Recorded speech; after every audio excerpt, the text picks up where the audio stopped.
You know, it's just such a delight and a privilege to serve God. It's just been an amazing ride these last 7.5 years.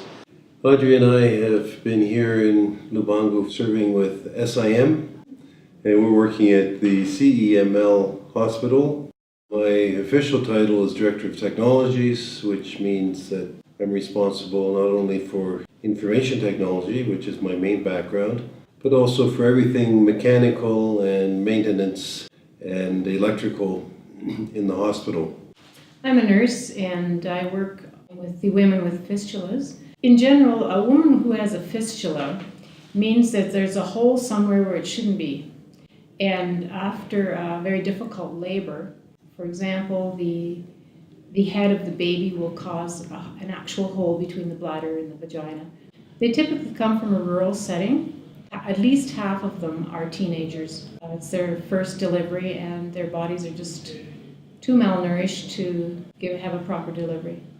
I would say the majority of them stay at least a month. We have a sewing class.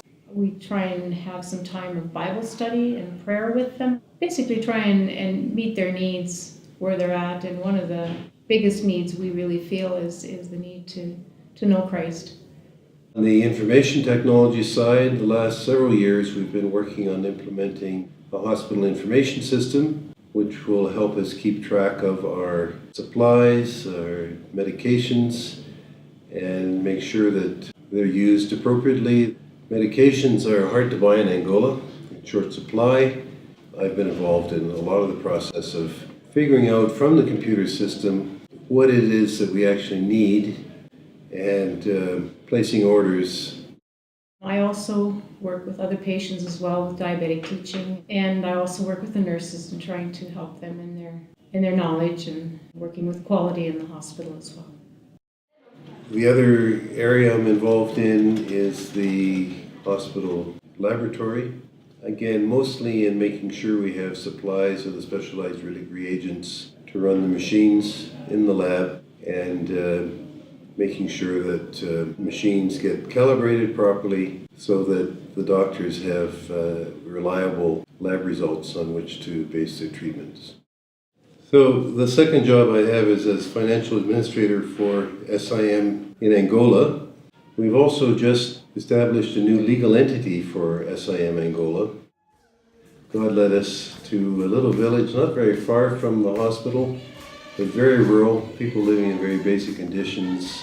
So we ended up helping our local church establish a church plant in the village of Kanjambumba. We've also referred to it sometimes as Heva because people from both Heva and Kanjambumba attending the church. We have a church service on Sundays. We have a literacy teacher who comes on Monday, Wednesday, and Thursday. And right now they're learning how to read and write in Yaneka. We also go out on Saturday afternoons for Bible teaching and teaching songs and practicing songs and that sort of thing, and answering any questions. I really love the girls I'm working with, or the women I'm working with. They're a lot of fun, and a number of them are really quite young, and they call me mom, and I try and look after them and show them God's love, and just let them know that God loves them so much that He will never reject